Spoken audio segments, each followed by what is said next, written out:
viking. Tu souhaites en savoir plus sur la spiritualité des Vikings? Tu veux tout connaître de Midgard? Quelle est la place du royaume des humains dans le contexte nordique? Comment était employé le terme Midgard? Quels sont les principaux récits mythiques sur l'enceinte du milieu? Alors tu es au bon endroit. Midgard, en vieux norrois Midgardr, est l'appellation nordique passée du royaume des mortels, dont le terme veut littéralement dire enceinte du milieu. L'origine de ce mot montre que Midgard était supposé se situer environ au milieu d'Yggdrasil, l'arbre-monde, où il était totalement encerclé par une mer infranchissable.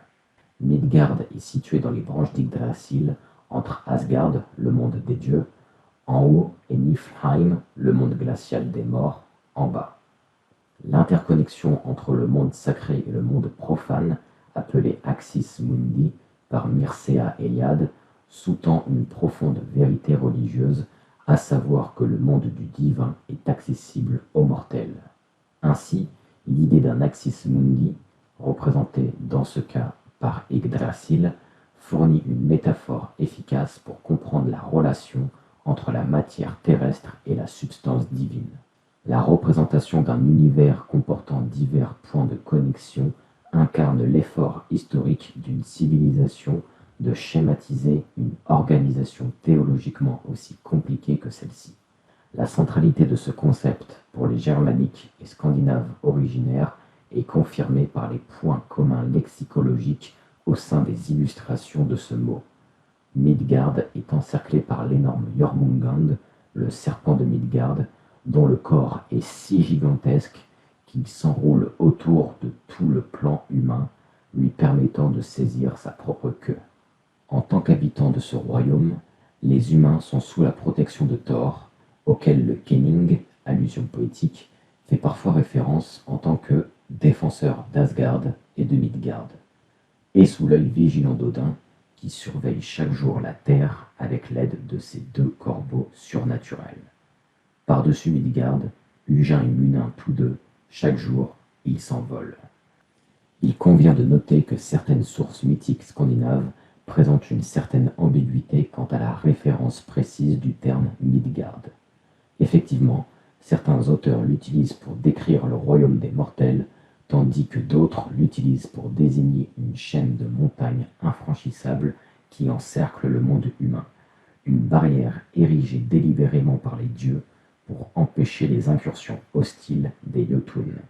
Cependant, dans de nombreux passages des œuvres de Snorri Sturluson, le terme Midgard semble se référer moins spécifiquement à la demeure des hommes qu'à celle des hommes et des As ensemble, par opposition à la demeure des géants.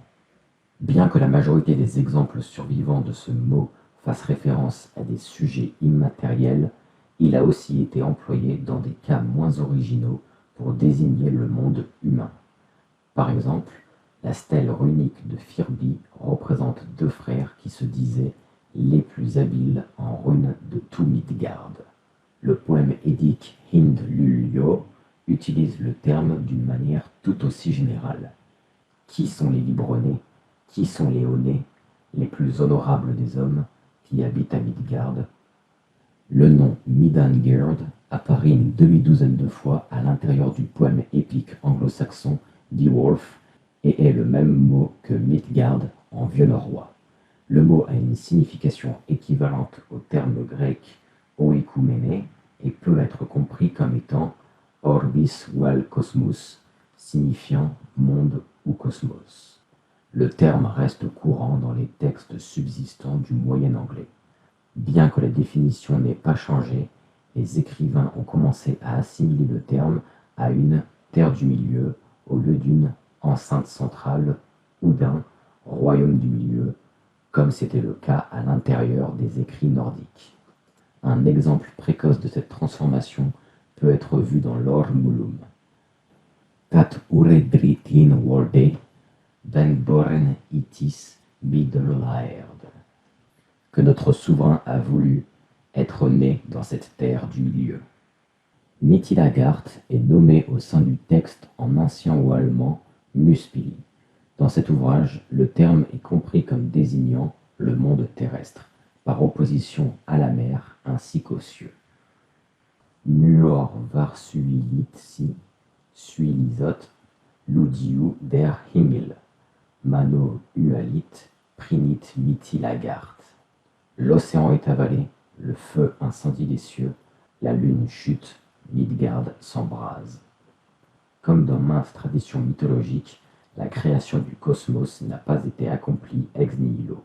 À la place de cela, le royaume des mortels était considéré comme ayant été créé par Odin, Vili et Vé, les fils de Bur, à partir de la chair d'Ymir, le géant primordial qui, selon certains récits, était le premier être vivant dans l'univers. De plus, ce point d'origine reste constant, que Midgard soit interprété comme le monde humain dans son ensemble, ou simplement comme la chaîne de montagnes qui le délimite. La Voluspa rend compte de la fondation de l'ensemble du royaume des mortels. Puis les fils de Bur ont soulevé la terre plate, Midgard la grande, qu'ils ont fabriquée. Le soleil du sud a réchauffé les pierres de la terre, et le sol était vert, avec des poireaux qui poussaient. Inversement, le Gylfaginning de Snorri Sturluson décrit la création d'une frontière autour du monde des humains primitifs. Mais sur la terre intérieure, ils ont fait une citadelle autour du monde contre l'hostilité des géants, et pour leur citadelle, ils ont soulevé les sourcils du géant Ymir et ont appelé cet endroit Midgard. Cette deuxième perspective trouve également un écho dans le Grimnismal. Midgard, les dieux, de ses sourcils ont fait et mis en place pour les descendants des hommes, et de son cerveau les nuages sinistres, ils ont fait pour aller plus haut. Selon les Eddas, Midgard sera détruit durant le Ragnarok, la bataille apocalyptique de la fin des temps. Tout d'abord, Jormungand surgira de l'océan, empoisonnant la terre ainsi que la mer avec son venin et provoquant le soulèvement de la mer et le fouet contre la terre.